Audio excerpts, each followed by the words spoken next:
Yes. So tell me how your week went. How did you go with the exercises? It could be that they're anyway, I'll let you talk. Thank you. Look, I haven't made a lot of progress with the exercises. I think even I'm really it just solidified how scared I am when it comes to mixing colors. So I feel like this was the right time for the course. I definitely noticed through the collection of paints that I have collected, a lot of them have been ones which are very obvious that I just haven't tried mixing with the primary colors, even the different tones of greens that I've collected. I'm like, I could just be making these. So Yeah.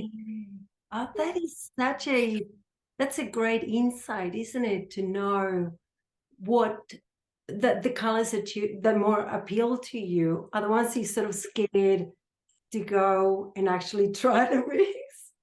yes.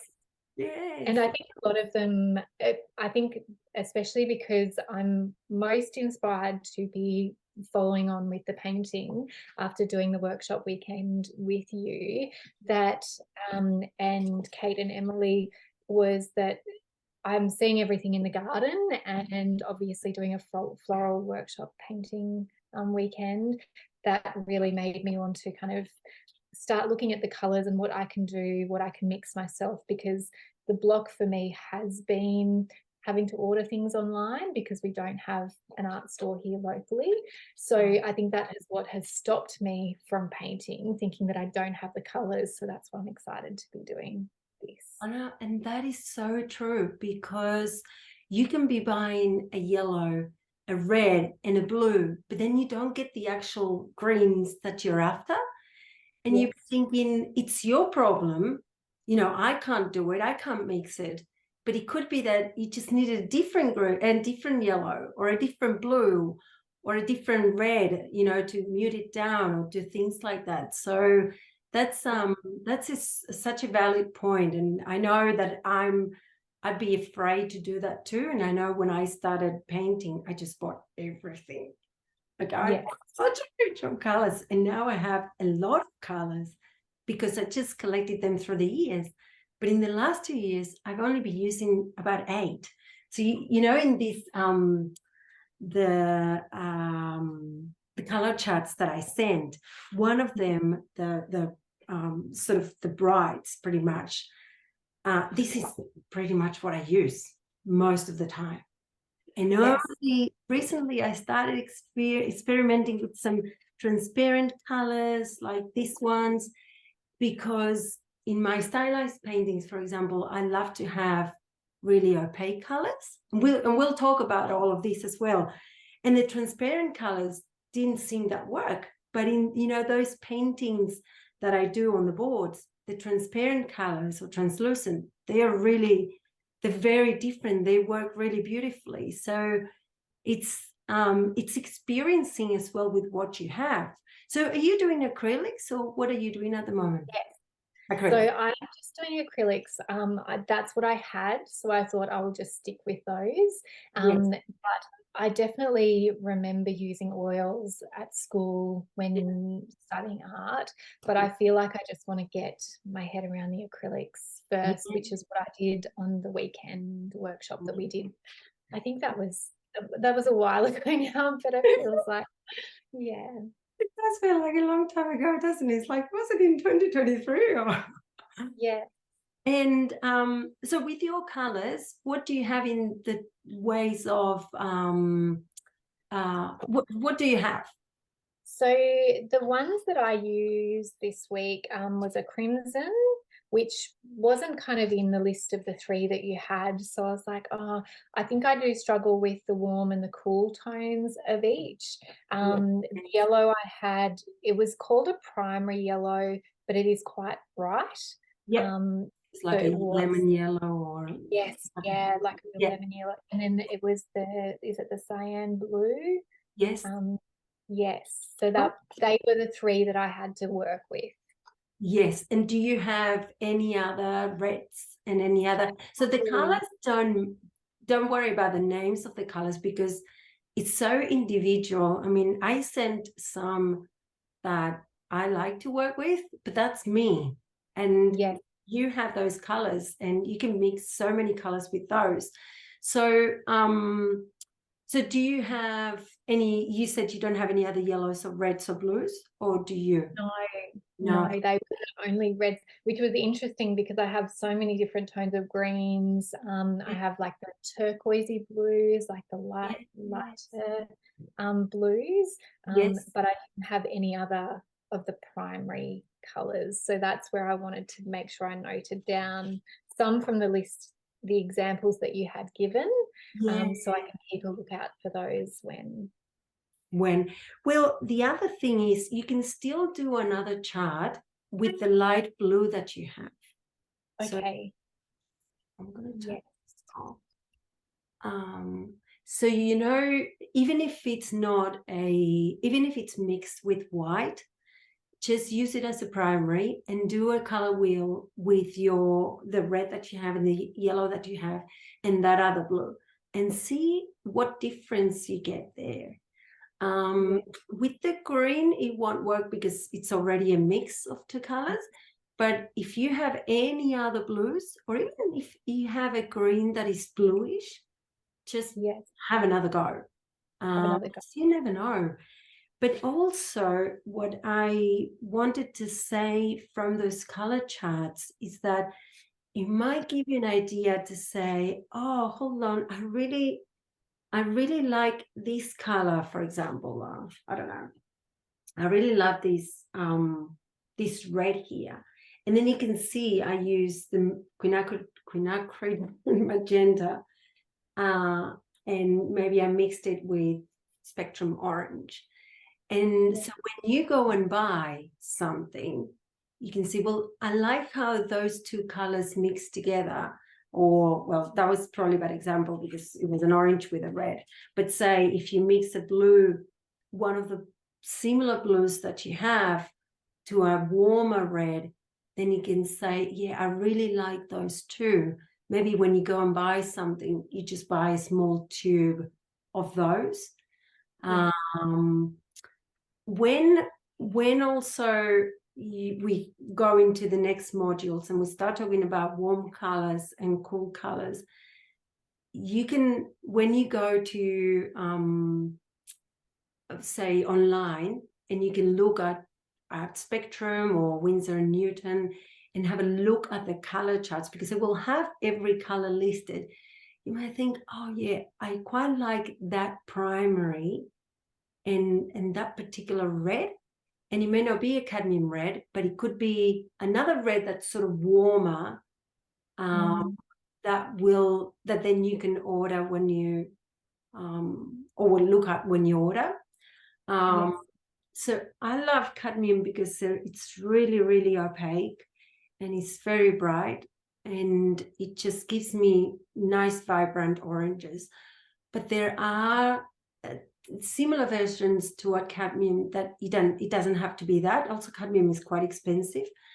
But for example, I think it's Spectrum Red. Let me just have a look. There's a red in Art Spectrum. Yeah, Spectrum Red. So this one is quite good, and it is quite warm. It doesn't really, trying to see what series it is. It's opaque as well. It must be series 1 and 2. I think because it's old, I can't see it. So the series as well is how expensive it is. So series 1 would be cheaper, like a white, and then a series 4 and 5 or 6, that they're really expensive pigments. But this is a good one to buy. So if you don't want to buy cadmium, it's called Spectrum Red. And in the yellows, so the lemon yellow, the one you have, is a cool one.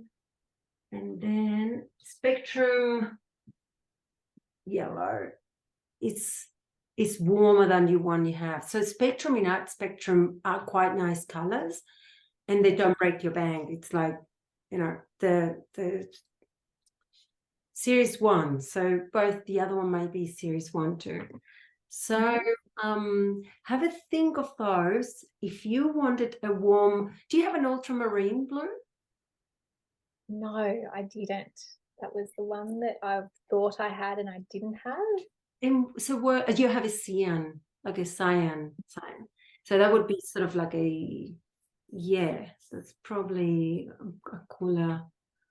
So when you say you're talking about mixing greens, what greens are your? So probably anywhere between, that one was like a sap green. That's probably not going to come up. Oh, so sap would be warmer, isn't it? Yeah, yes. Yeah, So okay. a warmer green to like your olivey kind of greens. Yes. Probably a lot, I guess, something that would be reflected in like a Mediterranean style gardens that goes Yes. nicely with your creams and Yes. yeah, so, and like things that probably go nicely with like a blush or like a warmer pinky kind of apricot color. And that's what you're after. That's what I'm drawn to. So when I actually buy paints, I find that I'm buying, well, previously I've bought a lot of greens that I wouldn't have known how to mix myself, and probably haven't really, I guess they probably are warmer. So I would just like to know what it is that's drawing me to these colors. Yeah, and that's a really that's so good to know. Like that now you can make either work with what you have. I'm wondering because we will create these color charts, you'll create your own. You can grab Yes. all your paints and just do it yourself, and then you can start noticing, okay, when I mix this with this, I'm getting that. And no, I don't quite like that color. But because of the basis, I want to leave that sort of to the end, because I want to go through all the modules and start to think. We're mixing two colors at the moment, except for black. But when we start mixing more than two colors, or warm and cool, and you have a red that is warm and you're mixing a cool blue, you'll have, even though there's no yellow as such, the red will have some yellow in it because it's warm and it's leaning to that. So it's gonna, when you mix it to your cool blue, it will create that sort of grayish, more sappy greens. Maybe not as much as if you had a warmer blue, but it will start leaning that way. So if you can, so I'm wondering if you can, by all means, start experimenting. If you mix your greens from the red, the yellow that you have and the blue that you have, and whether you can add little bits of the red, that will be still a more vibrant green, but have a range of color to show you where in that scale it might start to feel a little bit more like what you're after. You can add a little bit more yellow and see, okay, well, this is still too bright. Maybe if I add a bit more red and make it more orangey, and make it still a bit warmer. Not quite the color that you want, but to see those differences. That's why I think if you can work on the color chart over the weekend, and get a few wheels done, even with the colors that you have, is absolutely fine. And you can create some charts, like I said, with a different blue. And even if you don't do the color wheel because you don't have, do a few color wheels with the colors that you have, but you can start just grabbing a piece of paper and playing with those colors and seeing what shades you get. Next week, we're going to be doing things like saturation and tone and tint and different value. And that might start making a bit more sense because we will mix complementaries. I didn't really talk much about complementaries in this module. In fact, I barely just talked about it because I wanted to focus this week more on with what you have, what colors you're getting in your color wheel. And then next week, when we talk about the complementaries, you will start to see what happens when you mix your red with your with your green, say your sub green. Yes. You already have a sub green, so you probably have the color that you want. So work with that. Don't get too caught up, but you might think, oh, that sub green is not quite the color that I'm after. And you can start playing around with adding a bit more yellow, a bit more blue, and a bit more red, and see what you get. And adding white to it as well, because the white will take it to another level, and to see, oh no, hold on, if I add white, it's really grayish. So yeah, I think that we will definitely cover all of that. I think just work on the color wheels, work on the blacks as well. So mixing blacks from the colors that you have. If you do the blacks with the blue that you said that is really light, it may be a hard one. It won't probably be dark. It might be like a gray or a dark gray. It definitely has that grey green base. So I've tried a few times, and it's funny because I can make black when I'm not trying to make it, or can get those muddy colors when I'm not trying. And then when I was actually trying, I was like, oh, and so I was trying not to kind of use too much paint, because it was still going like a very deep bluey green, like So when you look at the like in the color charts that I did, and you start to see, oh, this one, for example, and you mix this cadmium red with a French ultramarine in white, you know, they both warm, so they will come a little bit that sort of greenish gray. And that's what you're starting to notice. That's what I think my goal would be with all these exercises, is that you start to notice, when I mix this and this, I am getting I'm mixing it black, but I don't want to do that. So how can you then, knowing the theory or the rules as to why you're getting black, to not do it, or to do it when you want to? And then what I'm really interested in is then how that color is influenced by the colors that are also placed with it. That's probably what I notice in the garden when I'm placing plants, is the interaction between the greys and the different tones of the greens or the blue greens. That's probably what has drawn me to this as well, is noticing how I naturally place things in the garden, and then actually finding the reasons why. So yes, well, that's a massive insight. That's really good. You know what you're attracted to, but as well you can think, oh, I'm doing this, and starting to think about these combinations that I find really pleasing to the eye. Yeah, no, that's a really fair point. Well, I hope that as well this helps you sort of start noticing those nuances of color, and just observe, and start to think a little bit, you know, still with the play in mind, but some things to start sinking in.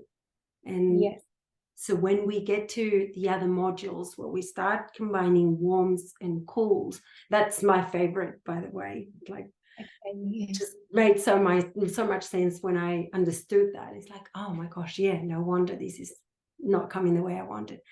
And these things start sinking in. So you start with the color chart, with the color wheel and the blacks, and you can see as well, you know, in here, like, well, some blacks are really, they lean a lot to the purple or the really warm yellows, and then others are really cool. So yeah, I think that would be a really good thing to do if you can over the weekend. And And when you come to organizing this, because I love you have everything so it's placed out so well. I find that I kind of started and like a few of my pages have just turned into, it just looks like a palette, like there are colors everywhere. If that just gets you into the actual groove of mixing, can you have that kind of on the side? Because I think when I think about the template, it's almost like it's too clean and it's too perfect, yeah, and I want to have a few goes at mixing. So absolutely, absolutely, and that's a fair point. Maybe I could put a comment there for the others that, I mean, probably the color wheel has to have yes, certain structure. The yes, blacks, they can be like that just to give an idea, and then you can put it in a folder and you have a look, and it's exactly what you mix to get those colors. But absolutely, by all means, I mean, it's not should I do this or should I do that. Just go ahead and go wild and yeah, have your other pieces of paper. I mean, for me, my palette is just that. So yes, the same way that you do it on a piece of paper, I'm just trying here. It's like, oh, okay, I'm mixing this and I'm mixing that. While I'm doing the exercises for you guys, it's a really good way to do it. But at the same time, if I show you, I had it, it's probably somewhere else, but maybe for next chat, I'll bring my little notebook where I've collected all the colors that I want. And it's yeah, like, it's all over the shop as well. So yes, that's when you start to really learn, because you start with the color and then you think, oh, I'm going to add a little bit more white, a little bit more white, a little bit more white. What do I get? A little bit more black. And it doesn't have to be structured, but yeah, it's just as well getting loose with the brush and confident, because color can be like that and a little yeah. bit daunting. And So have your kind of unique templates to as a reference or a yes, guide. yeah, Yeah, keep all of those separate pieces of paper that you've been working on. yes, Keep them for your reference, because they're invaluable, definitely. Then, and you can take notes and just say, oh, I mixed this and then I added a little bit more white, and I actually loved this color, and put what colors did you mix to get to that. mhm. Let's see, let me have a very quick look, since there's only two of us anyway. No, I can't find it. I think it's hidden somewhere. This my CMS. I'll have it for next time. But anyway, it's just a little notebook that is where I just go and do that. So when I started my paintings and I was still trying to get my head around, say, oh, what color did I mix to get that? I would just put it down and put notes everywhere. This is this color mixed with this, and this is what I get. Yeah, And obviously you can have, more. It's never exact. Like, you probably would be very unlikely to mix the very, very exact color when you use two colors at least. Well, yeah, to mix color, you need to. But when you use, more than one color to, like, out of the tube, if you go out of the tube, you're going to get the same color every time. But when you add something to it, you don't know, is this 50% and did I add 50% of that? You just yeah, more or less get a color, and then you just try every variation, but it won't probably look exactly the same next time. That's just the way it is. yeah. You know? And can you just explain? So on page 9, Yeah. um, is and it probably is what you're explaining. If you've got like your yellow, your red, and whatever blue you're using, that variation. So under the cad yellow, you've got the black, and then you've obviously added just a little bit more white, In is this it? one? Oh, sorry, this one. Oh, that one. Sorry. So which one are you talking about? Probably with any of them. So Oh, yeah. I'm just looking at the variation between the top Oh, and then the yes. underneath. Yes. So this is as dark as I can get it. And what Yes. I've done, so this here, so is probably the most neutral mix that I could get with, so it doesn't really lean towards a particular color, so it doesn't really lean to blue or red or yellow. But this one, for example, I added more yellow in my mix, so it's a little bit more green. And when I add the gray, I can really see the difference. So it's still sort of like a black, but it's a greenish black because I added more yellow. Then this one is more red because I added a bit more red in that mix. And when you have a look when I add the white, then it does lean a bit more towards the reds. Then this one is more blue.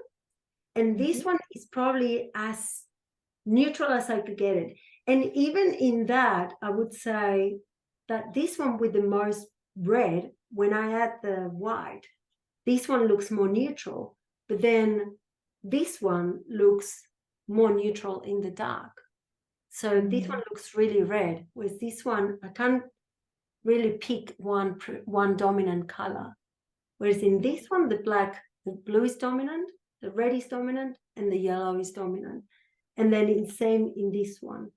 So there's more yellow in this mix, a little bit more red in this mix, a little bit more blue, and this one here is as it's not consistent, but it's, you know, just less. There's not one color.